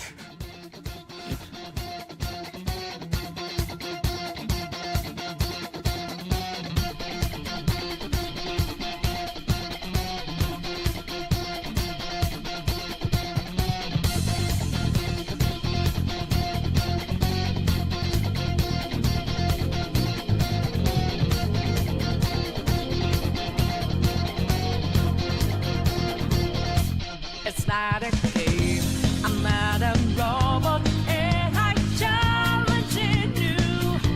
I'm not a phantom, I'm in your face, and I'm here to see you through. Right before your eyes, watch us multiply. Got the flame right, it's time. As the power grows, try to stop us shows. Life as we will try, stop time. That really about it with the PSX stuff? Yeah, it was a really dry PSX. Okay. Oh, okay. I feel like last year we did a show like as it was happening. There were so many announcements we were making. Like, we brought up. We were struggling to keep up. It was just like thing after Yeah. thing. It was like vomiting news at us as we were going. We were like, okay, let's keep up. And Yeah. this year a little light. So I mean, I guess those big years don't stand out as much if every year is like that. So Yeah. So yeah. Anyway, let's move on to what we've been playing because I think we can run through this stuff really quickly because we're at an hour and a half here, and I was kind of hoping to keep it right about an hour and a half. I'll do mine real quick because I've just been playing for the most part one game. I've been playing Pokemon Ultra Moon. If you played Pokemon Sun or Moon and it did it for you, and you wanted more of the nearly exact same, just with some added stuff, and it tightened up a couple sections in the beginning where you get your starter in, I don't know, maybe 10, 15 minutes instead of 45 minutes. So those people who are looking to, get a shiny starter, they can restart a little bit quicker. There's that. So I've enjoyed it so far. I'm kind of replaying it. My daughter has a copy of Ultra Sun she's getting for Christmas that she doesn't know about. And I'm looking forward to moving over her Eevee that she evolved into a... Ooh, boy. Umbreon. No, it is the fairy type one. Oh, Not Sylveon. I don't remember. Maybe it is Sylveon. I don't remember what it is. Yeah, whatever. The one that it got introduced in Generation 7. Yeah, X and the Y. the pink and white one. Yeah. So she's got that there in my copy of Sun. It's like it's the first Pokemon she caught, and so I kind of like this idea of where like my original Pokemon that I caught, outside of me getting rid of those games, like they're lost. You can't ever bring those up. Anything that you have from like the Game Boy Advance, you can bring up to. It's a long, tedious process, but you can do it. So I'm kind of looking forward to the idea of my daughter having the very first Pokemon she ever caught and being able to like keep that with her forever. I think it's kind of a cool thing. So because that's all right. She's really into it. So it'd be kind of cool. And then I can dump some of my my legendaries to help her out. So I've really been in the mood for some Pokemon lately, but I'm really just trying to hold off until something comes out for the Switch. I don't know. I was hoping they'd put Ultra Sun and Moon on the Switch. But wait till next year. I mean, Pokemon's sort of become normalized at this point, so yeah, wait till next year. I want, and I've been kind of wanting to try like I thought about doing a gold or silver Nuzlocke because I've never done a Nuzlocke before. But you know what? I've never done one either because they don't sound fun. So they sound kind of interesting. It's like like a Pokemon roguelike basically. I guess. So I don't know. Yeah. So makes random battles way more intense. But yeah, that's for sure. Yeah. I would treat it too much like XCOM where I would just reload. Nope. Sorry, that happened. See, yeah. I'm good about an XCOM about just letting someone die. I wasn't in 2 because I actually wanted to get further into, but in the first one, finish 2. I actually wanted to like experience some stuff in 2, but the first one I never did that. But yeah, Pokemon's Pokemon.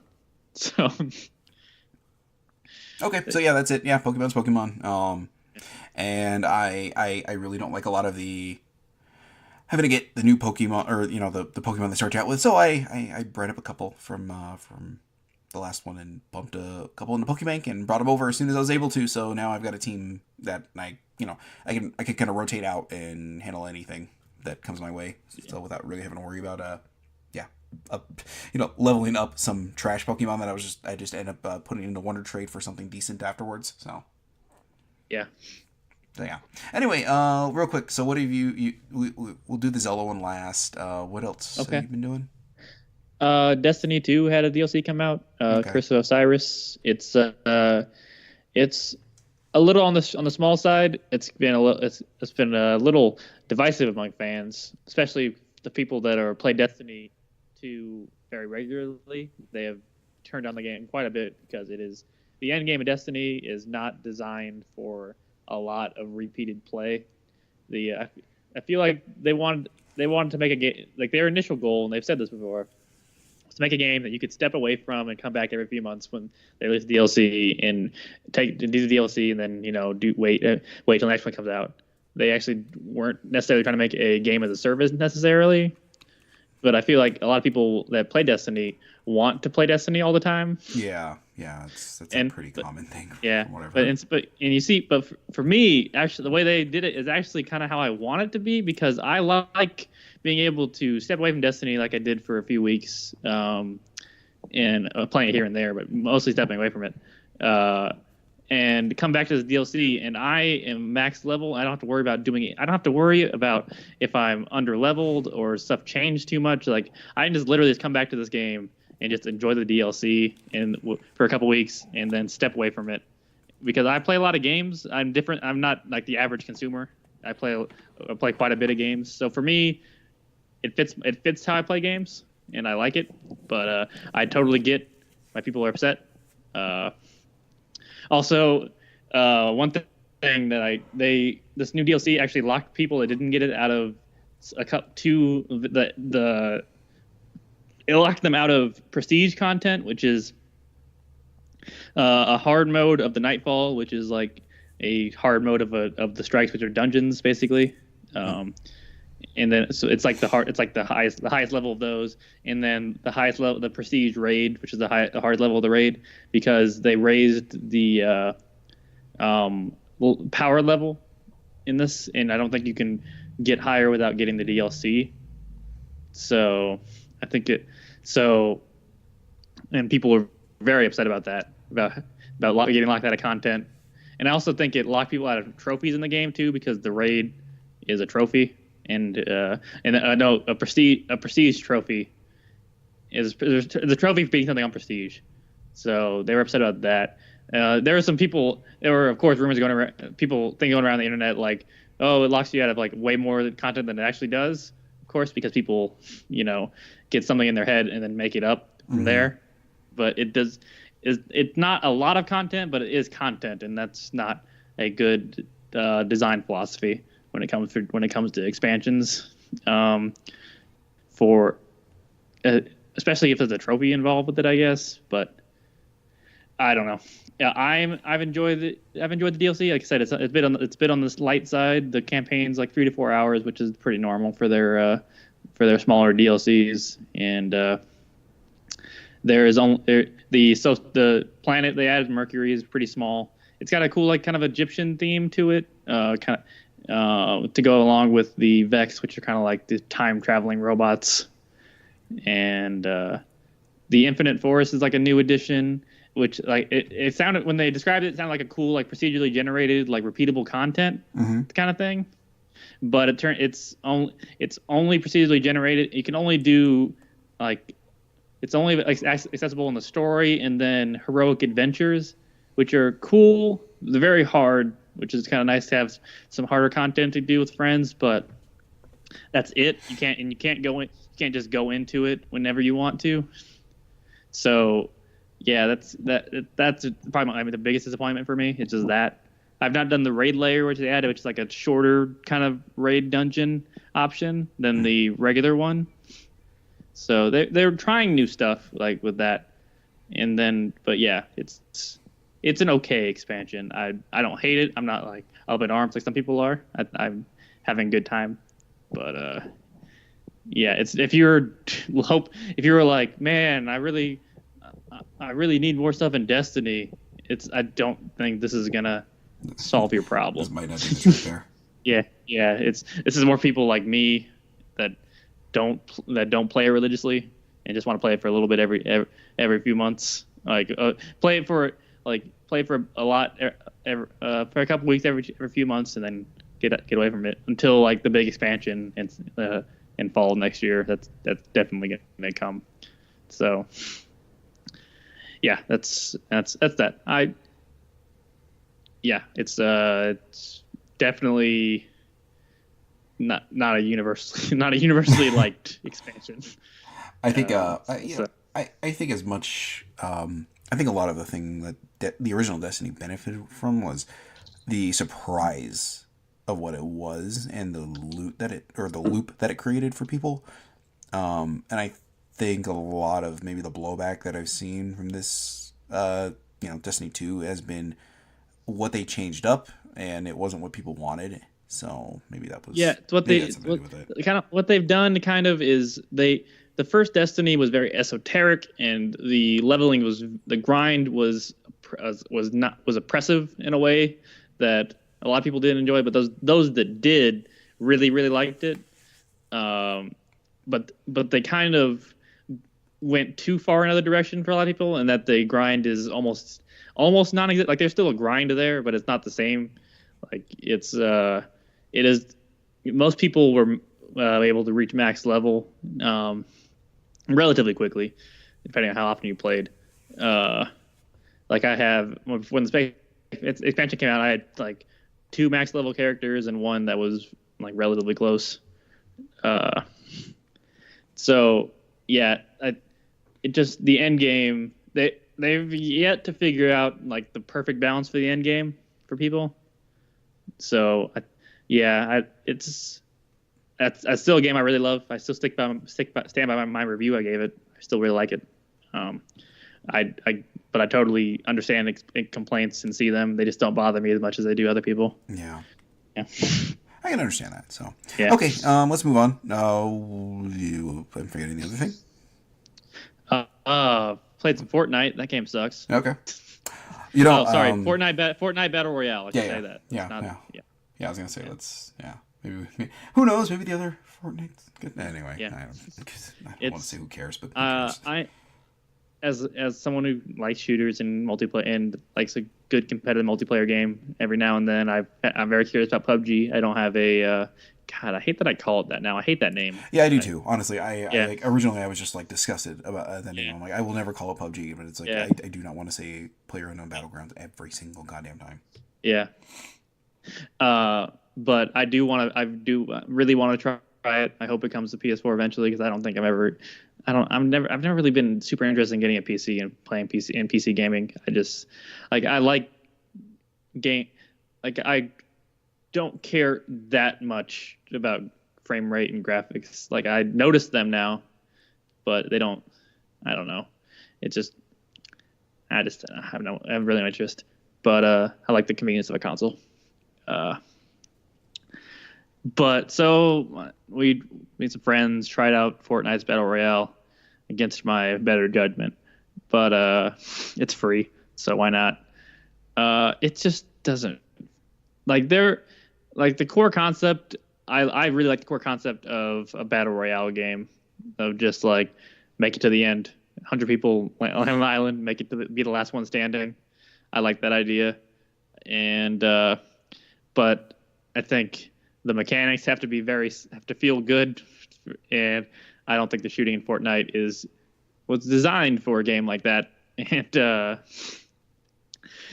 and also I'm not a big fan. I've never been a big fan of building stuff in games. So, and that's kind of like what makes this stand out from Battlegrounds. So, yeah, I always I could build stuff, but I really don't want to. That's while I was playing. I don't want to. Yeah, the core conceit of that game just doesn't do it for me. So, yeah, it's it's okay. I mean, it's pretty popular. So some people really like it. I don't. None of my friends also none of them liked it. Yeah. So well, it was free, no real loss. I got to top 5 without killing anyone. So All right then. yeah, in my 3rd or 4th game, I got the top 5. I almost got killed by the circle. Which like shrinks as the game goes on. Yeah. I know that one. Yeah, I almost got killed by that. I think they literally took that idea from Battle Royale. Oh, they're literally, yeah. I feel like Battle Royale was more random. It's been a while since I've seen it. It's been a long time since I've seen it too. But yeah, since I read it. No, I was down. I made it. Me and my friends were not paying attention, and we had a mad dash, and they both went down, and I made it out with 7 health left. And then my friend tried to crawl out so I could revive her, and her arm got out of it, and then she died at the edge of the circle. Oh, okay. Yeah.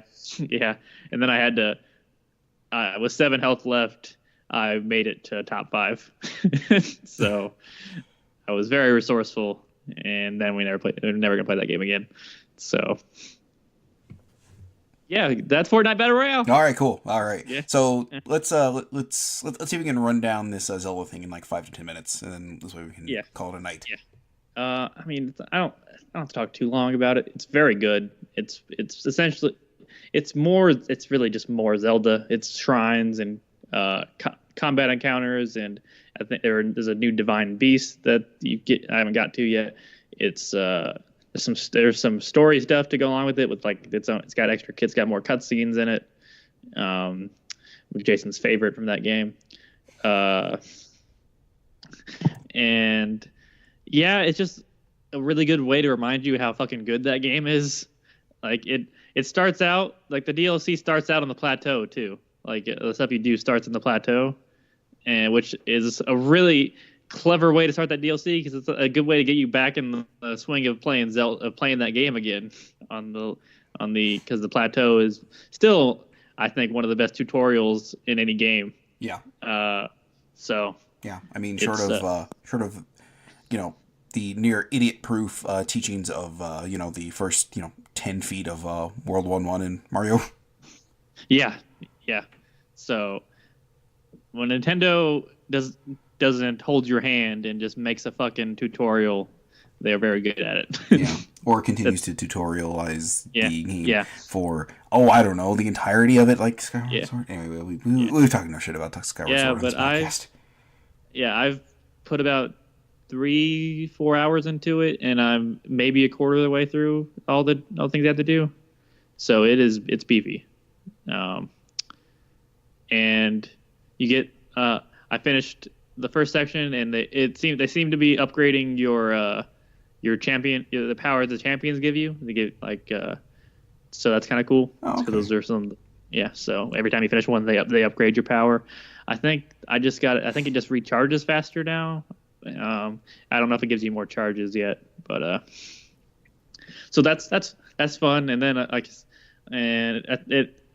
it added some more armor to go find. There's a bunch of it, and you have to get. There's only expansion pass, so you get both. So there's a bunch of. If you haven't played the first one, there's gonna be a bunch of stuff for you to do. I'm gonna maybe try the Trial of the Sword because it upgrades the Master Sword, but the real prize is when you beat the I believe when you beat the main story of the DLC, you get the horse motorcycle. Yeah. Yeah. So, that's really good. That's a really good reward for that game. Like the wide open spaces in that game are perfect for a fucking motorcycle. So, God, that game's so good. That game's so fucking good. Yeah. It is. Yeah, I agree. It is. Yeah. The shrines are all really good that they added that I've done. Yeah, and there's a wide variety of ways because you have to do tasks to even get into each shrine. So yeah, and it just highlights the variety in that game and the freedom in that game. So, yeah. Yeah, that's It's yeah, that is like one of the few times, like, the Game of the Year award's been handed out that I'm not surprised at all. Like, I mean, we've gone over that. Like, I'm sort of like about Mario games in general, but I recognize when a Mario game is good, and I see Mario Odyssey as top tier Mario games. I mean, just kind of easily top tier thing, and like even then, I'm just like I can't see Breath of the Wild not knocking Odyssey around, kind of like in just about all of these Game of the Year awards. Yeah, because Odyssey is a very good Mario game, one of the best Mario games. But it's kind of iterative. It's not. Yeah, it's a Mario. Wheel. It's still a Mario game through and through, even though it's kind of it's a little different in some way. But Breath of the Wild, it's one of the most ridiculous like changes to a formula I've ever seen in a game, and I think that I think how successful it is factors into that too, because it shouldn't be as good as it is, and there are plenty of things to nitpick about that game too. Like, I mean, of course, the durability people hate. I don't hate it as much as everyone, but I think the mistake in the durability was not creating weapons that don't break. I think that was the big mistake there. I think it encourages experimentation by making the weapons break, but I do think that they should have had weapons in there that don't break. Yeah, like ever. The Master Sword would have been good. Yeah, that's been a good choice for that. And then those weapons that the champions give you, or the heroes give you whenever you complete the dungeons. But yeah, and then of course the boss fights are forgettable. But those things are such a small part of that game that it's like I can forgive that. But yeah, it's such a fucking masterpiece. Yeah, in a world where Nintendo is still like one of the you forget sometimes that they're a top tier developer, plain and simple. But in a world where that they created or that they put out Mario Odyssey, Splatoon 2, Fire Emblem Echoes in the same year, they also put out Breath of the Wild. It's like the output of that company sometimes is just astounding. So yeah, they're gonna they had a hell of a year, especially and to launch a console that way. It's one of the to launch and put to bed a console with that game. It's like, okay, that's pretty goddamn impressive. Yeah, it's It's so. been my game. It's been my game of the year since I played it, and it hasn't changed. Yeah. So, it's one of the best open world games I've ever played. Yeah, I honestly I would say it's the best open world game I've ever played. So I can't think of anything that would top it for me. It's definitely I'd have to think long and hard, but I could totally see it being that way. It's just how it encourages and rewards the player with freedom and experimentation is second to none. It is stupid how often you can go, I wonder if this will work, and it works in that game. They shouldn't have thought of all these stupid ass things people would do in that game. Yeah. But, yeah, it seems like there's almost nothing they didn't think of, which is astounding. And I think we had talked about this on the 2-hour plus podcast we did, where we talked about it they got to take it home every week or whatever and play with the build and just this does this, hey, this interacts with this. I think that is a great way for a company or developer to figure out or things that every player is going to do, is if everybody on the team takes it home and plays with it, and not just sit there and hacks at the game and just okay, let's put the numbers in here, let's do this. It's no, actually play with the game, fiddle around with it, see what does what, get creative. Yeah. If you like mechanics in games it's hard to do better than playing this game. It's you just listen to our podcast. I feel like we've said hours worth of good things about this game. I could talk about it for another few hours if I wanted to. Yeah, but, yeah. And we talked about maybe doing a follow-up thing on that, but I don't know. I can't really, just with the scheduling of everything else we've got going on. I don't know if going back to that game as another long podcast is a feasibility. So. Yeah. But if some of you out there, you've been like, I kind of want to play that game again. The DLC is a very good way to get back into that game. Yeah. It's so. Yeah. Or if you were like me and you played it on the Wii U and then you got a Switch, it's like, oh, okay, I can start plucking away at this game again very slowly. So. Yeah. Anyway, I think that about wraps it up. The only thing I want to talk about real quick is I was very surprised and I think I tweeted this. I've got some of the best friends who give me the best news. RP Gamer had not broke the news, but like put out the news there, and somebody that works over there let me know that it was happening. What is it? Romancing Saga 2 is coming out this week, actually, on the 15th, on Friday. So, and that's coming to oh boy, PS4, PS Vita, Switch, Steam, Xbox One, and Windows 10. So I'm gonna get on the Switch. So. But I mean that's a game that I have like always wanted to dig into, just because I like the odd mechanical stuff of the romancing or of the Saga games. So and this one, I don't know, like, and just the soundtrack on that guy. Oh God, Akitoshi Kawazu is a guy who I have a odd relationship with, where like I love the oddball shit he does, but sometimes he just gets a little too up his own ass with his systems that they're almost impenetrable for the most part, but man, he does real interesting stuff. That sounds like your kind of game. Yeah, so. yeah, for sure. Yeah. So yeah, I'm really looking forward to digging into this one. I mean, this might be a good entrance point for people who have like heard about this guy in the Saga series and wanted to maybe break into it somehow. I think this is a good one to kind of break into. It's not as odd as is it Final Fantasy Legend? Whichever was a Saga game for the Game Boy originally, like. It's either a Legend or Adventure. I can't remember. One of them is the first, second Densetsu game, which eventually became a rather too chatty Game Boy Advance port called Sword of Mana. But anyway, Romancing Saga 2 coming to the basically everything under the sun right now except the 3DS. I'm looking forward to that happening. I'm pretty excited to play this thing. So on the 15th, I know what I'm going to start playing. So yeah. Other than that, all right. I think it's a podcast. Thank God. Yes, under 2 hours. Okay, thank God.